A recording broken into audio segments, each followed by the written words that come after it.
দর্শক স্বাগত জানাই নেক্সাস টেলিভিশনের বিজিক অনুষ্ঠান থেকে। আমি মঞ্জুর আহমেদ।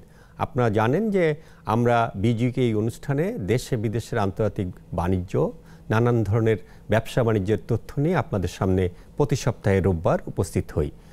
আজকে আমরা আমাদের দেশে যে সর্বজনীন পেনশন স্কিম তার কতটা অগ্রগতি হলো সে বিষয় নিয়ে আপনাদের সঙ্গে কথা বলতে চাই। এই জন্যে জাতীয় পেনশন কর্তৃপক্ষের সদস্য গোলাম মোস্তফা আপনাকে স্বাগত জানাই। একই সাথে দেশের বেসরকারি খাতের একটি মাত্র ব্যাংক সিটি ব্যাংক পিএলসি এই পেনশন স্কিমের সঙ্গে যুক্ত হয়েছে। তারাও মানুষের কাছ থেকে পেনশন স্কিমে অর্থ গ্রহণ বা কিভাবে তারা কি করবেন সেই বিষয়টি আমরা জানবো। এই জন্য সিটি ব্যাংকের রিটেল ব্যাংকিংয়ের প্রধান অরুফ হায়দার আপনাকেও স্বাগত জানাই। আমি শুরু করব অধ্যাপক গোলাম মোস্তফা সাহেবকে দিয়ে। আপনি যদি বলেন যে চারটা যে স্কিম ছিল নতুন একটা যুক্ত হয়েছে প্রত্যয়, আমরা যদি প্রত্যয়টা ধরে আলোচনাটা শুরু করি তাহলে আমরা পিছনে যেতে পারবো। যে সর্বশেষ যে স্কিমটা আপনারা যুক্ত করলেন সেটা কাদের জন্য এবং সেটাতে কি সুবিধা পাবে অন্যদের, মানে আগে যে ব্যবস্থা ছিল তার বাইরে কি সুবিধা পাবে? পেনশনের একটা ব্যবস্থা তো রাষ্ট্রায়ত্ত প্রতিষ্ঠান বা স্বশাসিত প্রতিষ্ঠান এগুলোতে ছিল, সেটার বাইরে কি সুবিধা পাবে এবং আর আসলে স্কিমটা কি করলেন প্রত্যয়টা? ধন্যবাদ আপনাকে। প্রত্যয় স্কিম আমরা ভেরি রিসেন্টলি চালু করেছি। আসলে এটা কার্যকর হবে 1/7/2024 যারা জয়েন করবে তাদের থেকে শুরু হবে এটা। তার মানে 30/6/2024 পর্যন্ত যারা চাকরিতে আছেন এবং আসবেন তাদের ক্ষেত্রে প্রত্যয় কার্যকর হবে না। কিন্তু যাদের 10 বছর চাকরি আছে তারা যদি যোগ দিতে চায় তাহলে যোগ দিতে পারবে। এখন এটা হলো স্বেচ্ছায়, তাদের জন্য কিন্তু আমরা বলেছি যে 30/6/2024 পর্যন্ত যারা চাকরিতে আছে বা আসবেন তাদের ক্ষেত্রে এটা কার্যকর হবে না। যদি উনি স্বেচ্ছায় আসতে চান কমপক্ষে 10 বছর চাকরি থাকতে হবে। আর প্রত্যয় স্কিম কাদের জন্য? প্রত্যয় স্কিম দেশের স্বশাসিত, স্বায়ত্তশাসিত এবং রাষ্ট্রায়ত্ত প্রতিষ্ঠানগুলোর জন্য। এবং স্বশাসিত, স্বায়ত্তশাসিত এবং রাষ্ট্রায়ত্ত প্রতিষ্ঠানের সংখ্যা প্রায় 400। এই 400 প্রতিষ্ঠানের মধ্যে দুই ধরনের ব্যবস্থা ছিল। প্রায় 85-86টা প্রতিষ্ঠানে বিশ্ববিদ্যালয় সহ, বিশ্ববিদ্যালয় তো 50-এর উপরে, পাবলিক বিশ্ববিদ্যালয় যেটা, এরা পেনশনের আওতায় ছিল। আর বাকি 300-রও বেশি অর্গানাইজেশন যেটা ছিল তারা সিপিএফের আওতায় ছিল, কন্ট্রিবিউটরি প্রভিডেন্ট ফান্ড। এই কন্ট্রিবিউটরি প্রভিডেন্ট ফান্ড হলো ব্যক্তি 10% সর্বোচ্চ দিতে পারে আর প্রতিষ্ঠান সর্বোচ্চ 8.33% দেয়। এই দুটো মিলে সিপিএফ তৈরি হয়। এবারে ইনভেস্টমেন্ট হয়, তার রিটার্ন আসে। আর এর অতিরিক্ত তারা যেটা পেত আনুতোষিক সুবিধা পেত অবসরে গেলে। আনুতোষিক সুবিধা ক্যালকুলেট করা হতো প্রতি বছর চাকরির জন্যে 2 মাসের বেসিক, অর্থাৎ 30 বছর চাকরি করলে 60 মাসের বেসিক সে এককালীন পেয়ে যেত। তাদের কোনো পেনশন ছিল না, অর্থাৎ সিপিএফের টাকাও তাকে এককালীন দিয়ে দেওয়া হতো, আনুতোষিকের টাকাও এককালীন দিয়ে দেওয়া হতো। আর বাকি ওই যে কয়টার কথা বললাম প্রায় 85-86টা অর্গানাইজেশন তারা পেনশনের আওতায় ছিল। এখন সর্বজনীন পেনশন ব্যবস্থাপনা আইন 2023 যখন পাশ হলো, ওই আইনের 14 ধারায় বলা ছিল যে সবার জন্য এই আইন, কিন্তু দুটো ক্যাটাগরিকে বলা হয়েছিল যে সরকার গেজেট প্রজ্ঞাপন না দেওয়া পর্যন্ত এরা এর আওতায় আসবে না। একটা হলো স্বশাসিত, স্বায়ত্তশাসিত রাষ্ট্রায়ত্ত প্রতিষ্ঠান, আর একটা হলো সরকারি কর্মচারী। তো সরকার যেহেতু গেজেট প্রজ্ঞাপন দিয়ে 1 জুলাই 2024 থেকে তাদেরকে এই কর্মসূচির আওতায় এনেছে, এখন যারা 2024-এর 1 জুলাইয়ের পরে এবং ওই দিন জয়েন করবে তারা এই কর্মসূচির আওতায় আসবে। কারণ প্রত্যয় স্কিমের রূপরেখাটা এরকম, তারা ব্যক্তি 10% দিবে, অর্থাৎ যিনি চাকরি করেন উনি 10% দিবেন, আর যে অর্গানাইজেশনে চাকরি করেন ওই অর্গানাইজেশন 10% দিবে। এই 10% মিলে তার কর্পাস ফান্ড হবে। এটা পেনশন অথরিটিতে যাবে, এই টাকাটা পেনশন অথরিটি ইনভেস্ট করবে এবং দিনের শেষে ইনভেস্টমেন্টের রিটার্ন এবং তার জমা এটার উপর ভিত্তি করে তার পেনশন ক্যালকুলেট করা হবে এবং পেনশনটা উনি পাবেন আজীবন। আর যদি উনি পেনশনে পাওয়ার আগেই মৃত্যুবরণ করেন তাহলে পরে তার নমিনি টোটাল টাকা এককালীন পেয়ে যাবেন, লভ্যাংশ মুনাফা সহ। আর যদি উনি পেনশনরত অবস্থায় মারা যান, ওনার বয়স 75 বছর না হওয়া পর্যন্ত যে টাইমটা আছে সেই টাইমটা তার নমিনি পেনশন ভোগ করবে। আর আগে যে সিপিএফ সিস্টেম ছিল, সিপিএফে কিন্তু অর্গানাইজেশন দিত 8.33%, এখন কিন্তু দিবে অর্গানাইজেশন 10%, তার মানে 1.67% বেশি দিতে হবে অর্গানাইজেশনকে।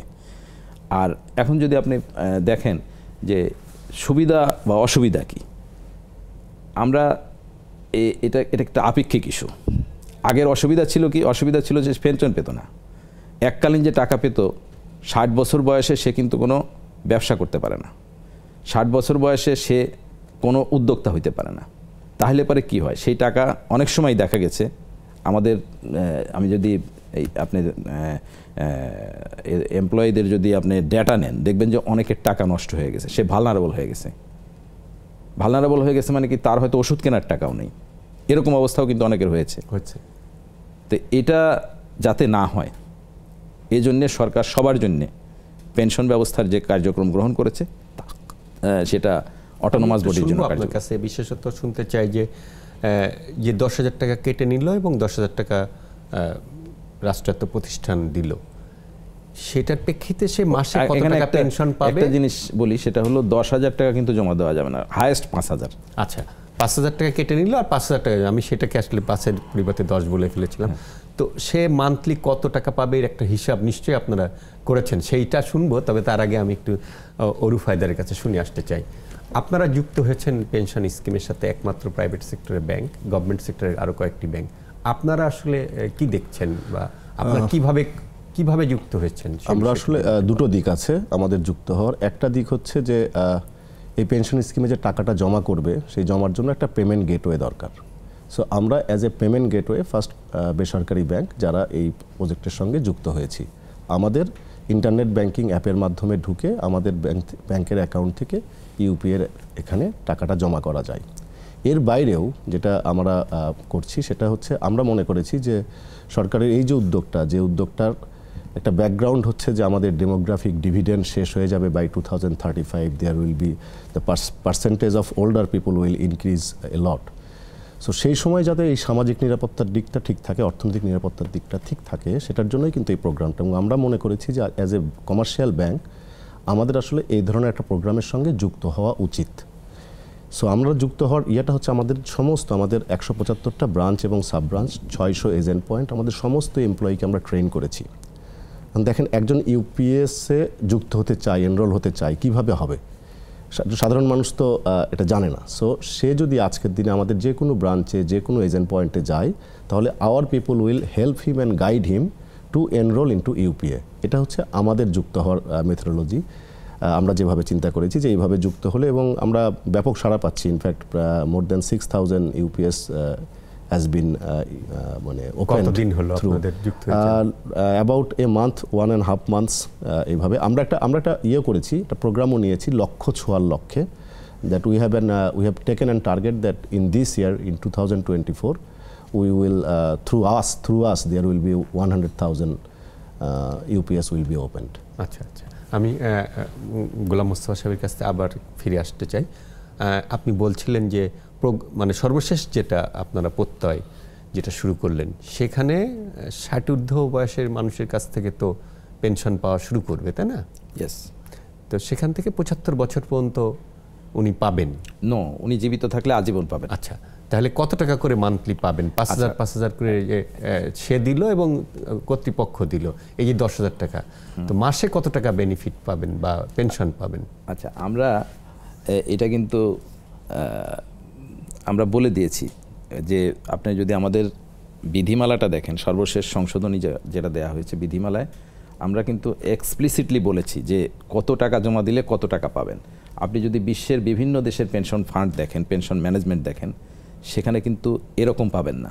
তারা একটা ফর্মুলা দিয়ে দেয় যে তুমি জমা দিবা, তুমি এত % রিপ্লেসমেন্ট রেট হবে এবং দিনের শেষে ওইটার উপর ভিত্তি করে তুমি পাবা।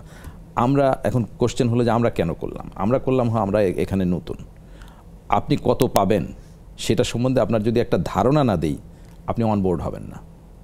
তা আমরা যেটা করেছি সেটা একটা ফর্মুলা বেসডই করেছি। ফর্মুলা বেসড করে একটা ধারণা দেওয়ার চেষ্টা করেছি যে এই পরিমাণ আপনি পেতে পারেন, এর থেকে বেশিও হতে পারে। যদি ইনভেস্টমেন্ট বেশি হয়, ইনভেস্টমেন্টের রিটার্ন বেশি হয়, দেন এটা কিন্তু হায়ার হবে। আর আরেকটা বিষয় বলতে চাই যেটা এখানে আমার মনে হয় বলা দরকার, সেটা হলো পেনশন অথরিটি, যেটা পেনশন অথরিটি গঠনের যে আইন, তাতে বলা হয়েছে যে এখানে দুটো ফান্ডের কথা বলা হয়েছে। একটা পেনশন অথরিটির ফান্ড, আর একটা হলো জাতীয় পেনশন কর্তৃপক্ষের যারা চাঁদা দাতা তাদেরকে নিয়ে পেনশন স্কিমের ফান্ড। পেনশন স্কিমের ফান্ডের থেকে একটি টাকাও এই পেনশন অথরিটির পরিচালন ব্যয়ে খরচ করা হবে না। পেনশন অথরিটির টোটাল খরচ সরকার বহন করবে। এটা কিন্তু একটা unique feature of pension authority. তার মানে আপনার কোনো অপারেটিং কস্ট নাই, আপনি যে টাকা দিবেন তা ম্যানেজ করার দায়িত্ব সরকারের, সে খরচ দিবে সরকার। আপনার যা রিটার্ন আসবে সেই রিটার্ন আপনার কর্পাস হিসাবে চলে যাবে। তার মানে অপারেটিং কস্ট ছাড়া আপনি কিন্তু প্রতি বছর একটা রিটার্ন পেয়ে যাচ্ছেন। এই রিটার্নের উপর ভিত্তি করে আপনি যদি এখন বলেন যে আজ থেকে 40 বছর আগে এই রিটার্ন কত হবে, আমরা একটা ধারণা দিতে পারি মাত্র। আমরা ধারণাটা শুনবো, তবে তার আগে একটা বিরতিতে যেতে চাই। বিরতি থেকে ফিরে এসে আপনার কাছে ধারণাটা শুনি। দর্শক সঙ্গে থাকুন, ফিরে আসছি কিছুক্ষণ পর।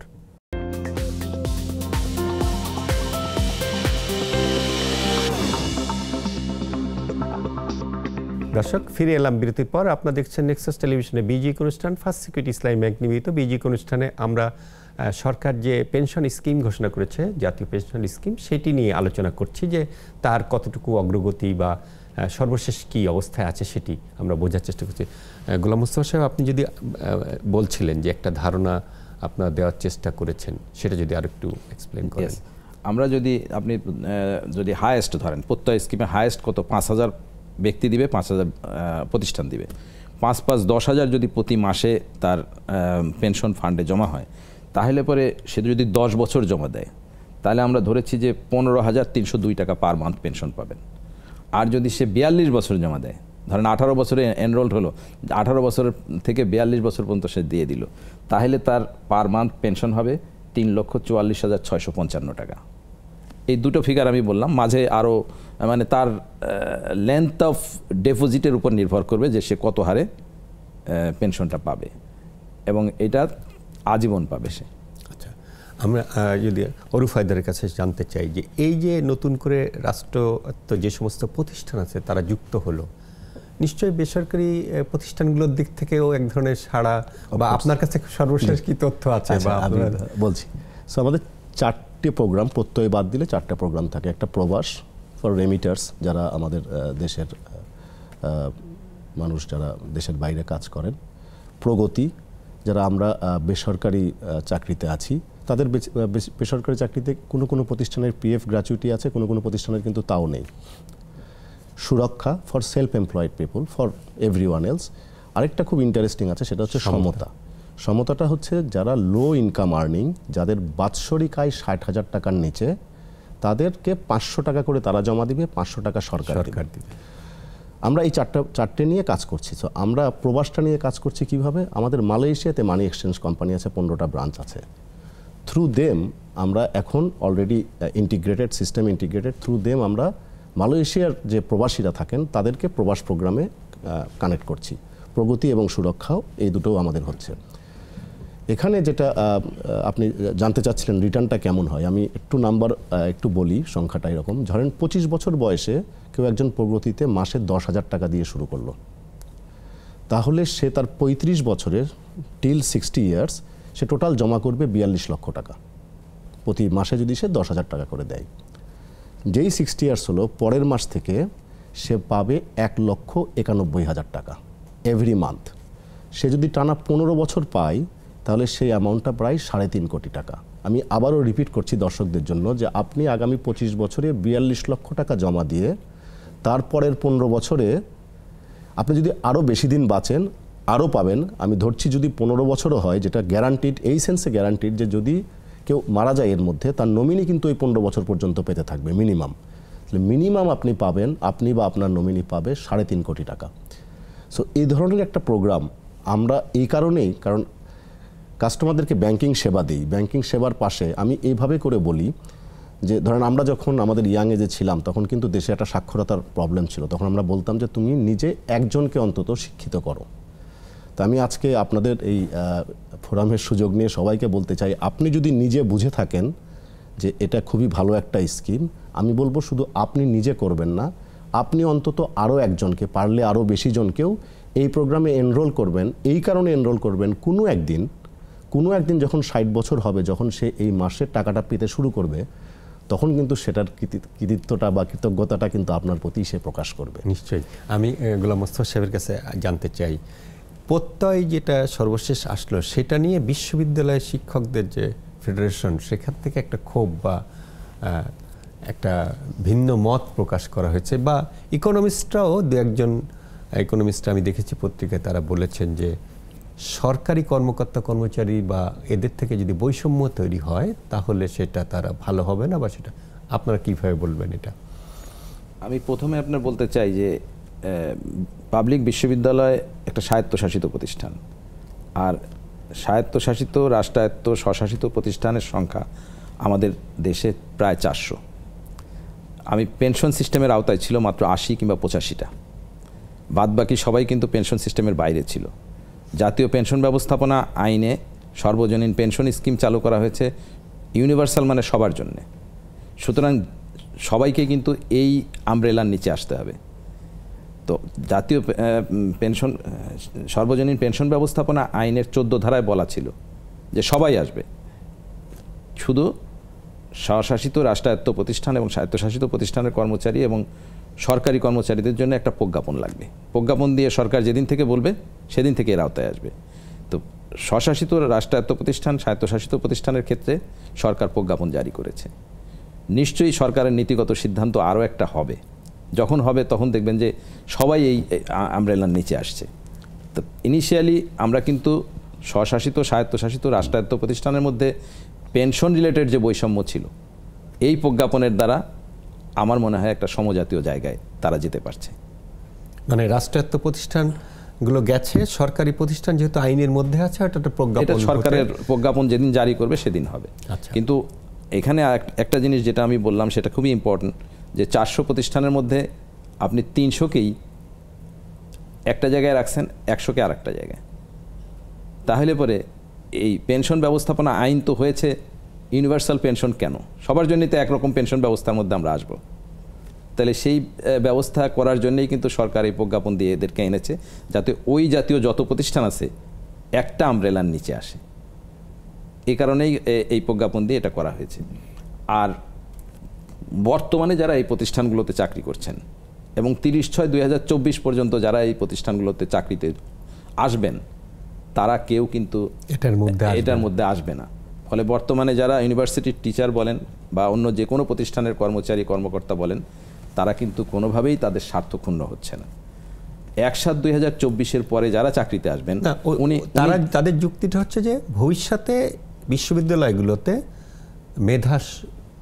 মেধাগুলো বিশ্ববিদ্যালয়ে ঢুকবে না, যেহেতু সরকারি প্রতিষ্ঠানে যদি ওই ধরনের একই রকম না হয়। তো আপনি সেটার একটা ব্যাখ্যা অলরেডি দিয়েছেন। আচ্ছা, এটার আর একটা দিক আছে। আপনি দেখেন, আপনি যদি ওয়ার্ল্ড কনটেক্সটে চিন্তা করেন, এখন ওয়ার্ল্ডের কোনো জায়গায় আর ডিফাইন্ড বেনিফিট সিস্টেমের পেনশন নাই, কন্ট্রিবিউটরি সিস্টেমে গেছে।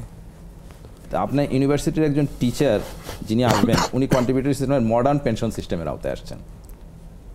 বিশ্বের সব জায়গায় কিন্তু এখন কন্ট্রিবিউটরি সিস্টেম, যারা পুরনো আছে তারাই শুধু ডিফাইন্ড বেনিফিট সিস্টেমে আছে। আমাদের দেশেও তাই হলো। আর একজন চাকরিতে যখন ঢুকে, তখন কিন্তু সে দেখে যে কোন পেশা তার জন্য উপযুক্ত। যেমন ধরেন, বেসরকারি চাকরিতে যারা আসছে তাদের অনেকে কিন্তু সরকারি চাকরি পেলেও যায় নাই। সরকারি চাকরিতে পেনশন আছে, কিন্তু সেখানে কিন্তু সে যায় নাই, তার একটা নিজস্ব পছন্দের ব্যাপার আছে, দৃষ্টিভঙ্গি আছে। এখন যে জার্নালিস্ট, তাকে আপনি কিন্তু ইচ্ছা করলেই সরকারি চাকরিতে ঢুকাইতে পারবেন না। সুতরাং বিশ্ববিদ্যালয়ের শিক্ষক যিনি হবেন, উনি শিক্ষকতা করার জন্যই হবেন বলে আমি ব্যক্তিগতভাবে মনে করি। উনি কিন্তু পেনশন কি পাবেন সেটাই তার কাছেই শোনা। এই জন্যে দেখবেন যে অনেকে বিশ্ববিদ্যালয়ের চাকরি ছেড়ে সিভিল সার্ভিসে আসে, আবার সিভিল সার্ভিসের চাকরি ছেড়ে অনেকে বিশ্ববিদ্যালয়ে যায়। এটা ডিপেন্ড করে কোন জায়গায় উনি স্বাচ্ছন্দ্য বোধ করছেন, কোন পেশায় তিনি স্বাচ্ছন্দ্য বোধ করছেন তার উপরে। যিনি ব্যাংকার হচ্ছেন, উনি মনে করেন ব্যাংকিং সেক্টরই আমার জন্য সুইটেবল। আমরা যদি এই তুলনাটা করি যে এখন যে সিস্টেমটা আছে সেইটাতে বেশি বেনিফিটেড হবে নাকি 1 জুলাই থেকে যে নতুন করে এই স্কিমের আওতায় ঢুকবে সেটা বেশি বেনিফিটেড হবে, তাহলে কি তুলনাটা দাঁড়ায়? এটা হলো কি, আমি বলেছিলাম যে এটা একটা আপেক্ষিক ইস্যু। কারণ কি? কারণ হলো যে পেনশন এই 80-85টা অর্গানাইজেশন যে পেত, তারা পেনশন পেত, ডিফাইন্ড বেনিফিট সিস্টেমে পেনশন পেত। এটা কিন্তু সরকারের বাজেটারি অ্যালোকেশন থেকেই হতো, 2-1টা ব্যতিক্রম ছাড়া। আর বাকি যে 300 অর্গানাইজেশন ছিল তারা দিনের শেষে কি পেত? তারা কোনো পেনশন পেত না। তাহলে তারা যখন বাড়ি ফিরে যেত, এককালীন যে টাকা নিয়ে যেত সেটা দিয়ে তার খুব একটা লাভ হতো না, অনেকে ভালনারেবল হয়ে যেত। তা আমি যদি সবাইকে পেনশনের আওতায় আনতে পারি, একটা সিস্টেমের আওতায় আনতে পারি, তাহলে কি সরকারের জন্য ভালো নয়? তার অবসর জীবনে তার কনজামশন ক্যাপাসিটি যদি আপনি এনশিওর্ড না করতে পারেন, তাহলে ইকোনমি তো আগাবে না, ফিনান্সিয়াল ইনক্লুশন হবে না, ইনক্লুসিভ ডেভেলপমেন্ট হবে না। তাহলে পরে সরকারের জন্য তো পেনশন সেক্টরের রিফর্ম করার যে উদ্যোগ, সেটাকে তো আমাদের মনে হয় সাধুবাদ জানানোই উচিত। আমি আপনার কাছে ফিরবো, আবার আপনার কাছ থেকে জানতে চাই। আমি যা দেখি, ধরেন প্রাইভেট সেক্টরে যে সমস্ত প্রতিষ্ঠান আছে, ধরেন টপ পর্যায়ের যে সমস্ত কর্মকর্তা হয়, তারা চাকরি জীবন শেষ করে যে অর্থটা পান সেটা হয়তো সঞ্চয়পত্র বা অবশ্য এখন ট্রেজারি বন্ডের দিকে বেশি যাচ্ছে। আপনি ট্রেজারার, আপনি আরও ভালো জানেন যে 12% উপরে ট্রেজারি বিলস বন্ডে রিটার্ন পাওয়া যায়। সেটা লাভজনক না পেনশন লাভজনক, আপনি কি বলবেন? আসলে এইভাবে করে অঙ্ক করে সব কিছু বলে একদম অঙ্কের চুলচেরা বিশ্লেষণ করে তো আসলে জিনিসগুলো হয় না। ধরেন যারা স্যার যেরকম করে বলছিলেন যে একবারে টাকাটা নিয়ে নেন, আমরা যখন পিএফ পাবো, গ্র্যাচুইটি পাবো, চাকরি শেষে একবারে টাকাটা পেয়ে যাব। একবারে টাকাটা পাওয়া, মাসে মাসে একটা টাকা পাওয়া, সেটার একটা কিন্তু আলাদা ডাইমেনশন আছে। শুধুমাত্র টাকার অঙ্কের সংখ্যাটা বেশি হলেই যে এটা ভালো, টাকার অঙ্কে কম হলেই ওটা ভালো, এরকম করে তো বলা যায় না। আমি যখন উদাহরণটা এর আগে দিচ্ছিলাম, তখন আমার মনে হয়েছে যে আরেকটু বেশি মানুষের জন্য যেটা অ্যাপ্লিকেবল হবে সেই রকমের একটা উদাহরণ দিয়ে আমি একটু এই কথাটা বলি যে যার বয়স আজকে 40, সে যদি মাসে 5,000 টাকা করে জমা করে, তাহলে সে 20 বছর টাকা জমা করবে। সে 20 বছর পরে সে পাবে 28,000 প্লাস 115 টাকা বা সামথিং লাইক দ্যাট মাসে। তো আপনি দেখেন যে আমরা সাধারণত এত দূর পর্যন্ত কিন্তু ভাবতে চাই না, যে কারণে বাংলাদেশে ইন্স্যুরেন্সের পেনিট্রেশন কম, এবং মানুষ মনে করে যে 60 বছর কবে হবে। যার বয়স হয়তো 50-55 সে ভাবছে, বাট অ্যাটলিস্ট পেনশন স্কিমের আইন হচ্ছে অ্যাটলিস্ট 10 বছর তাকে কন্ট্রিবিউট করতে হবে। তো অনেকেই মনে করে যে 50-এর উপরে হলে মনে হয় করা যাবে না, তা কিন্তু ঠিক না। 50-এর উপরে যারা, তারাও পারবে, বাট সে যদি 54 বছর বয়সে করে, তার রিটার্নটা আসা শুরু হবে 64 বছর বয়স থেকে। তো আমরা যেটা মনে করি যে এত দূর পর্যন্ত চিন্তা করার হয়তো আমাদের জাতি হিসাবে তো 30-40 বছর আগে এই লং টার্ম প্ল্যানের কথাও তো আমরা চিন্তা করতাম ছিল না। আমি ফিরবো আপনার কাছেই, তবে তার আগে একটা বিরতি যেতে হবে। দর্শক সঙ্গে থাকুন, ফিরে আসছি কিছুক্ষণ পর।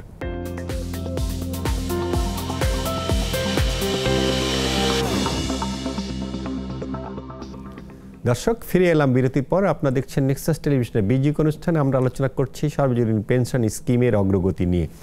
কথা বলছিলেন আপনি? যেটা বলছিলাম যে তাহলে আমরা ব্যাংক মনে করেছি যে আমরা মানুষের ব্যাংকারদের উপর একটা আলাদা করে আস্থা থাকে। সো আমরা সেই আস্থাটার জায়গাটাকে কাজে লাগিয়ে আমাদের যারা গ্রাহক বা যারা গ্রাহক না, যে কেউ আমাদের কাছে রিচ করলে আমরা তাদেরকে ইন্সপায়ার করছি যে এই ধরনের একটা প্রোগ্রামে এনরোল করতে, যেখানে রিটার্ন অনেক ভালো এবং সিস্টেমটা অনেক ভালো। পেনশন নিয়ে কিন্তু একটা যে কোনো কারণে হোক যে পেনশনের জন্য সরকারি অফিসে দৌড়াদৌড়ি করতে হবে, এগুলো কোনো কিছু কিন্তু নেই। আপনি যে অ্যাকাউন্টটা দিবেন, আপনার 60 ইয়ার্স হবেন, আপনার ওই অ্যাকাউন্টে অটোমেটিক্যালি টাকা চলে আসবে। You don't have to do anything. আপনি জাস্ট এনরোল করবেন, সিটি ব্যাংকের যে কোনো ব্রাঞ্চে, যে কোনো এজেন্ট পয়েন্টে আসবেন, আপনি এনরোল করবেন, মাসে মাসে আপনি সিটি টাচ অ্যাপ ব্যবহার করে আপনি টাকাটা জমা করবেন, অ্যান্ড আপনি অ্যাট দ্য এজ অফ 60 আপনি এই পেনশন সুবিধা পাওয়া শুরু করবেন। গোলাম মোস্তফা সাহেব, আমি যে জায়গায় বলতে চেয়েছিলাম সেটা হলো, এক লাইন আগে বলে নেই, সেটা হলো এটা কিন্তু গভর্নমেন্ট গ্যারান্টেড একটা স্কিম। তার মানে এক্ষেত্রে দ্বিধাদ্বন্দ্বের কোনো সুযোগ নেই, গভর্নমেন্ট গ্যারান্টেড স্কিম। আর দ্বিতীয়ত, অনেকেই এটাকে কম্পেয়ার করতে চায় এভাবে, কেউ বলে যে সঞ্চয়পত্রে রাখলে লাভ, না এখানে রাখলে লাভ, কেউ বলে ট্রেজারি বন্ডে রাখলে লাভ, না এখানে রাখলে লাভ। এর উত্তরে আমি বলতে চাই সেটা হলো অ্যাপেলের সাথে অ্যাপেলের তুলনা হয়, অ্যাপেলের সাথে কমলার হয় না। আপনি যদি সঞ্চয়পত্রে বিনিয়োগ করতে চান, ওই পরিমাণ টাকা আপনার হাতে থাকতে হবে, দেন আপনি রিটার্ন পাবেন। 2 লাখ, 3 লাখ, 5 লাখ, 10 লাখ এরকম টাকা আপনার হাতে থাকতে হবে, তাইলে আপনি সঞ্চয়পত্র থেকে রিটার্ন আশা করতে পারেন। ঠিক একইভাবে ট্রেজারি বন্ডেও তাই। পেনশন ফান্ডে তো আপনাকে ক্ষুদ্র ক্ষুদ্র সঞ্চয় দিয়ে এক সময় আপনি আপনার সামাজিক নিরাপত্তা পাবেন। সুতরাং একটার সাথে আরেকটা কম্পেয়ারেবল না। ঠিক একইভাবে ইন্স্যুরেন্সের সাথেও এটা কম্পেয়ার করা যাবে না। ইন্স্যুরেন্স নেয় হলো ঝুঁকি। ইন্স্যুরেন্স কিন্তু সেই অর্থে সেইভাবে আপনার বেনিফিট দেয় না। আপনি অঙ্ক করে দেখবেন যে একটা ইন্স্যুরেন্স যদি খুলেন, আপনি যদি যিনি ইন্স্যুরেন্স খুলছেন উনি যদি জীবিত থাকেন, দিনের শেষে তার যে অঙ্কটা সেটা কিন্তু আপনি মিলাইতে পারবেন না। আপনি অঙ্ক করে দেখবেন যে সেখানে ডিপিএসে রাখলে অনেক বেশি পেতেন, সঞ্চয়পত্রে রাখলে অনেক বেশি পেতেন। সুতরাং এক একটার ফিচার্স এক এক রকম, একটার সাথে আরেকটা কিন্তু কম্পেয়ারেবল না। পেনশন পেনশনই, এবং পেনশন আপনাকে প্রোটেক্ট করে। Pension all over the world, pension যেহেতু এটা অ্যানুইটি, আপনার টাকা জমার পর সেটা বিনিয়োগ হয়। আমরা গত সেপ্টেম্বর মাসে সাউথ কোরিয়া ভিজিট করেছিলাম। সাউথ কোরিয়ায় আমরা দেখলাম তাদের পেনশন ফান্ড এখন $955 বিলিয়ন এবং আপনি দেখবেন যে আমাদের দেশেও কিছু কিছু অর্গানাইজেশনে বিদেশের পেনশন ফান্ড কিন্তু ইনভেস্ট করেছে। তা আমরা যদি এই ক্ষুদ্র ক্ষুদ্র সঞ্চয় নিয়ে আমার জনগোষ্ঠীকে এই সর্বজনীন পেনশন স্কিমের আওতায় আনতে পারি, দেন যে ফান্ড ক্রিয়েট হবে সেই ফান্ড আমার ডেভেলপমেন্ট ওয়ার্কেও কাজে লাগতে পারে। আমরা হয়তো আরেকটা পদ্মা সেতু করার জন্য এখান থেকেই আমরা ইনিশিয়েটিভ নিতে পারবো, এরকম কিন্তু হতে পারে, নট আনলাইকলি, সম্ভাবনা আছে। অন্যান্য দেশ যেহেতু পারছে, আমরাও নিশ্চয়ই পারবো। আমাদের 17 কোটি মানুষ আছে। একদিকে আমরা জনসাধারণকে যেমন সামাজিক নিরাপত্তা বেষ্টনীর মধ্যে আনতে পারবো, আর একদিকে আমার ডেভেলপমেন্ট ওয়ার্কেও কিন্তু কন্ট্রিবিউট করার সুযোগ সৃষ্টি হবে। সামাজিক নিরাপত্তা বেষ্টনীতে এখন যারা আছে, আমি যদি সার্বজনীন পেনশন স্কিমে সবার কাছে নিয়ে যেতে পারি, এনরোলমেন্ট যদি বাড়াতে পারি, এক সময় এই সামাজিক নিরাপত্তা কর্মসূচিতে আর এনরোল করার প্রয়োজন হবে না। তখন প্রত্যেকেই তো তখন পেনশন স্কিমের আওতায় চলে আসবেন। ফলে ওখানে কিন্তু আর মানুষ ঘুরতে থাকবে না যে আমার বিধবা ভাতা দেন, আমার বয়স্ক ভাতা দেন। একটা স্মার্ট বাংলাদেশে, স্মার্ট একটা সিচুয়েশনে আমরা চলে যাব, যেটা মাননীয় প্রধানমন্ত্রী বলে থাকেন যে আমরা ডিজিটাল বাংলাদেশ করেছি, সামনে আমরা স্মার্ট বাংলাদেশের জন্য কাজ করছি। এবং স্মার্ট বাংলাদেশ বাস্তবায়নে এই সার্বজনীন পেনশন স্কিম একটা বিরাট ভূমিকা রাখতে পারে। এটা একটা মাইলস্টোন প্রোগ্রাম, এবং বর্তমান সরকার যে প্রোগ্রামটা ঘোষণা করেছে, মানুষের মধ্যে যদি আমরা যার যার অবস্থান থেকে প্রচার করতে পারি, এবং যেহেতু গভর্নমেন্ট গ্যারান্টেড প্রোগ্রাম, সুতরাং আমার মনে হয় এটা কোনো দ্বিধা নেই। এই স্কিমের টাকাও ক্যাপিটাল মার্কেটের কথা বলেছেন কিছুটা, আমি পত্রিকায় দেখেছি। আবার গভর্নমেন্টের এই ধরনের সঞ্চয়পত্র তো না, গভর্নমেন্ট আসলে ট্রেজারি বন্ড টন্ড এইসব জায়গায় আপনাদের ইনভেস্টমেন্ট। আমরা এর জন্য একটা বিনিয়োগ বিধিমালা তৈরি করছি, শেষের দিকে আছে এটা। বিনিয়োগ বিধিমালাটা হয়ে গেলে আপনারা দেখতে পারবেন যে কোন কোন জায়গায় বিনিয়োগ করেছি। আমাদের বিনিয়োগের ক্ষেত্রে মূল ফিলোসফি যেটা, এটা জনগণের টাকা, কোনো অবস্থায় এটাকে ভালনারেবিলিটির দিকে নিয়ে যাওয়া যাবে না। সেফ অ্যান্ড সিকিউর বিনিয়োগ করতে হবে। আমরা রিটার্ন বেশি চাইবো, কিন্তু রিটার্ন বেশি চাইতে যায় কোনো জায়গায় যাতে হারিয়ে না যায়, এটা আমরা এনশিওর করার জন্য বিনিয়োগ বিধিমালায় সেভাবেই তৈরি করেছি। বর্তমানে আমাদের যে টাকা আমরা পেয়েছি, প্রায় 41 কোটি টাকা এ পর্যন্ত আমাদের কাছে চাঁদা হিসাবে জমা হয়েছে। আমরা 30 কোটি টাকা ইতোমধ্যেই ট্রেজারি বন্ডে বিনিয়োগ করেছি। খুব শীঘ্রই হয়তো আরও 10 কোটি টাকা আমরা বিনিয়োগ করব। আপনার কাছ থেকে সেটা শুনবো। আমি আপনার কাছে যেতে চাই, উনি ট্রেজারি বন্ডের কথা বলছে। ট্রেজারি বন্ডে বিনিয়োগ করলে এখন যে পদ্ধতিতে আছে সেখানে, মানে আমরা যদি প্রাইভেট সেক্টরের যে পিএফ বা গ্র্যাচুইটির টাকা, সেটাও ট্রেজারি বন্ডে বিনিয়োগ হয়, সেটা তো করা যেত। ট্রেজারার হিসেবে আপনার কাছে কোনো অল্টারনেটিভ আছে কিনা? First of all, I don't work for treasury, but আমার মনে হয় যে আমরা যে আলোচনাটাই ছিলাম যে ইউনিভার্সাল পেনশন স্কিম, আসলে সেই জায়গাটাতে আমাদের সবারই, শুধু আমরা একা ব্যাংক কেন, আপনারা প্রচার মাধ্যম মিডিয়া যারা আছেন তাদের সেখানেও আসলে এই ইউনিভার্সাল পেনশন স্কিমটার প্রচার আরও বেশি হওয়া দরকার। কারণ মানুষ কিন্তু এখনও, আমরা যেটা দেখতে পাই, মানুষ এখনও এটা সম্বন্ধে ধারণা তাদের পরিষ্কার হয়নি।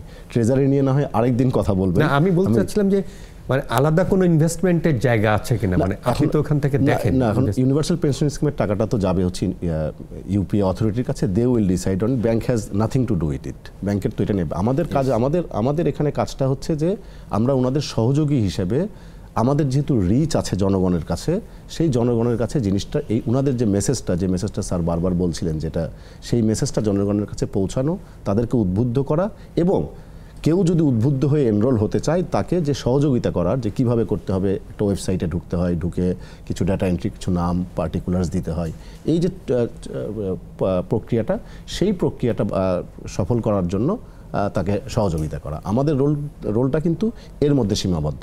আমরা বেসরকারি ব্যাংক হলো, আমরা মনে করি যে আসলে আমি যদি মানুষের পাশে থাকি, বিজনেসটা তো is an output, is an consequence. So আমরা ইউপিএস প্রোগ্রামটাকে, আমাদের এত ইউনিভার্সাল পেনশন স্কিম, সর্বজনীন পেনশন স্কিম, আমরা মনে করেছি যে এটা খুবই ভালো একটা প্রোগ্রাম, যে কারণে আমরা ব্যাংক হিসেবে এখান থেকে কিন্তু ব্যাংক অনেক কিছু রিটার্ন পাবে, ব্যাংক তা কিন্তু না। আমরা জাস্ট মনে করেছি যে আমাদের গ্রাহকদের পাশে আমরা এই জিনিসটাও নিয়ে তাদের কাছে নিয়ে যেতে পারি, যেটা তার সামাজিক নিরাপত্তা, তার আজকে যার 45 বছর বয়স, আজকে যার 35 বছর বয়স, সে তার বয়স যখন 60 হবে তখন যাতে তার, স্যার যেটা বলছিল যে কনজামশনে যাতে ঘাটতি না পড়ে, তার ওষুধ কেনার টাকা পেতে যাতে সমস্যা না হয়, সেই ধরনের একটা প্রোগ্রাম যেহেতু, সেই প্রোগ্রামে আমরা মনে করি যে সিটি ব্যাংক এই প্রোগ্রামের সাথে আমাদের থাকা উচিত। আমরা আবার ফিরবো আলোচনায়, তবে তার আগে একটা বিরতি যেতে হচ্ছে। দর্শক সঙ্গে থাকুন, ফিরে আসছি কিছুক্ষণ পর।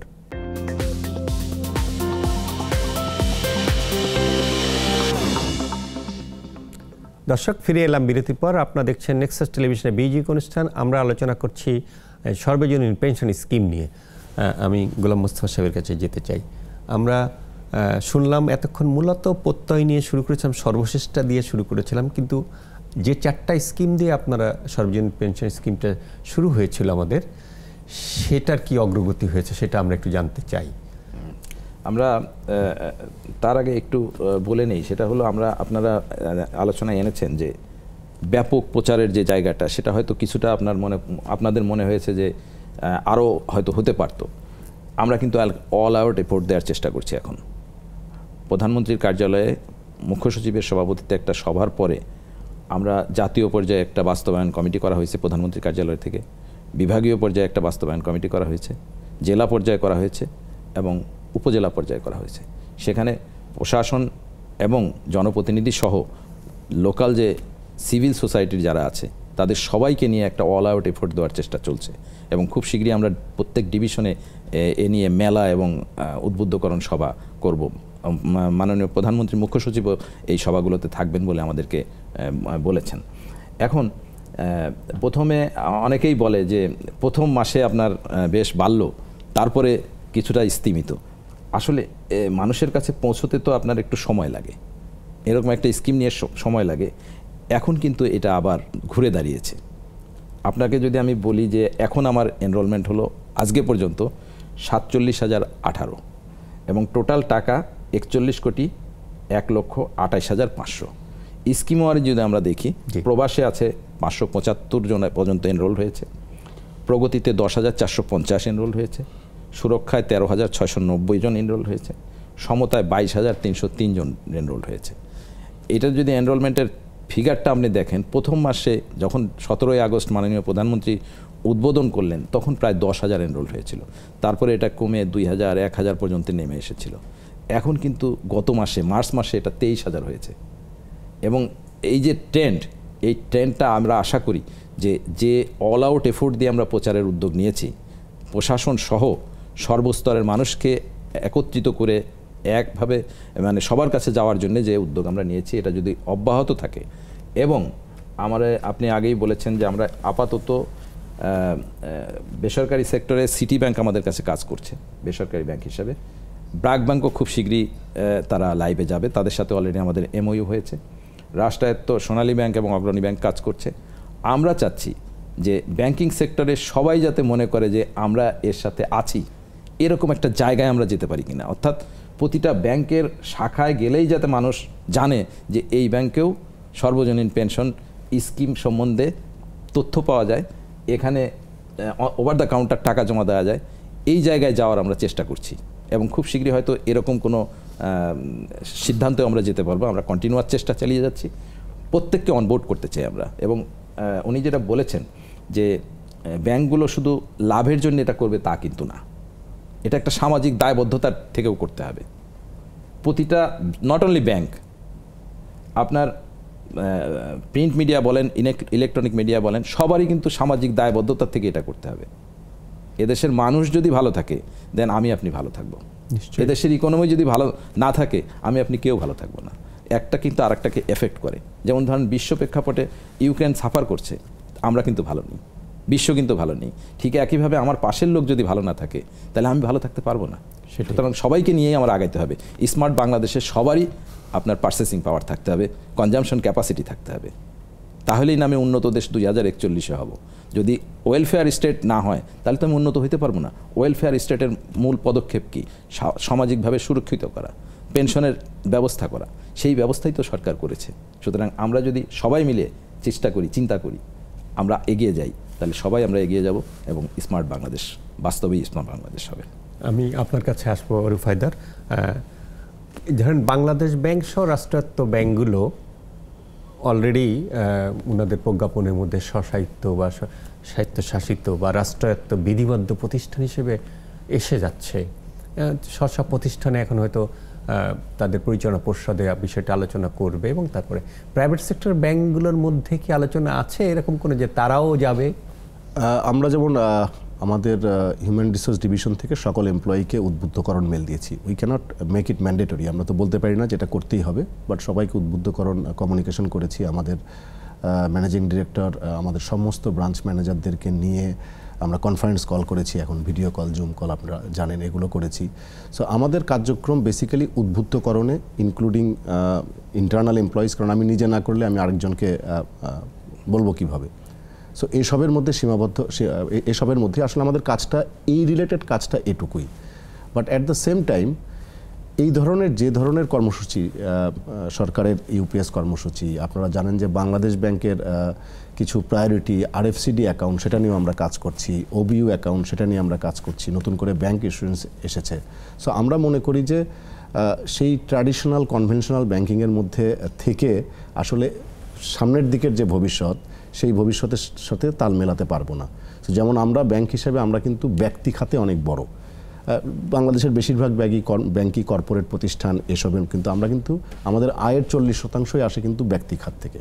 সো আমরা মনে করি এটাই ভবিষ্যৎ, যে কারণে আমরা এই ধরনের কর্মসূচিগুলোর সঙ্গে, যেটা অনেক মানুষের সঙ্গে জড়িয়ে থাকে, সেই ধরনের কর্মসূচিগুলোতে আমরা স্ব-উদ্যোগে অংশগ্রহণ করছি। আচ্ছা, আমি শেষ সময় এসে গেছি, আপনি যদি কিছু বলেন। এখানে আমি আর একটা জিনিস বলতে চাই। আমি বলেছি প্রথমেই যে ফিনান্সিয়াল ইনক্লুশন, এখানে অ্যাকাউন্ট খুলতে হলে একটা ব্যাংক অ্যাকাউন্ট লাগে। তাহলে আমার যদি 5 কোটি লোক নতুন আসে, তাহলে 5 কোটি ব্যাংক অ্যাকাউন্ট হওয়ার সম্ভাবনা আছে। এটা কিন্তু ফিনান্সিয়াল ইনক্লুশন এবং ইনক্লুসিভ ডেভেলপমেন্ট এটা ইম্প্যাক্ট রাখবে। আচ্ছা, আর একটা বিউটি আছে বেসরকারির ক্ষেত্রে আমি বলতে চাই, যেটা যেমন ধরেন একজন চাকরি শুরু করে একটা প্রতিষ্ঠানে, তখন বেটার অপশন পাইলে পরে সে কিন্তু প্রতিষ্ঠানটা ছেড়ে যায়, তখন তার সাথে ওই প্রতিষ্ঠানের সেটেলমেন্ট হয়ে যায়। নতুন প্রতিষ্ঠানে যে আবার নতুন করে তাকে শুরু করতে হয়। যদি সর্বজনীন পেনশন স্কিমে সে আসে, তাহলে পরে একটা ইউনিক আইডি একবার ক্রিয়েট হবে। প্রতিষ্ঠান পরিবর্তন করবে, তার ইউনিক আইডি পরিবর্তন হবে না, তার কর্পাস হিসাব পরিবর্তন হবে না, যে টাকা জমা দিয়েছিল সেটা কিন্তু ওখানে থাকবে। নতুন প্রতিষ্ঠানে যাবেন, আপনার টাকা এখানে কিন্তু ঢুকতে থাকবে। তার মানে আপনি যদি 30 বছর বয়সে শুরু করে থাকেন, 40 বছর বয়সে যদি আরেকটা প্রতিষ্ঠানে যান, ওই যে আপনি কাট হয়ে যায়, এটা কিন্তু সোজা নাই, কন্টিনিউটি হচ্ছে। তার মানে সে কিন্তু তার যে সামাজিক নিরাপত্তা, সেটা কিন্তু অটুট থাকছে, অক্ষুণ্ণ থাকছে, কন্টিনিউটি থাকছে। এটা কিন্তু এটার একটা বিরাট বিউটি।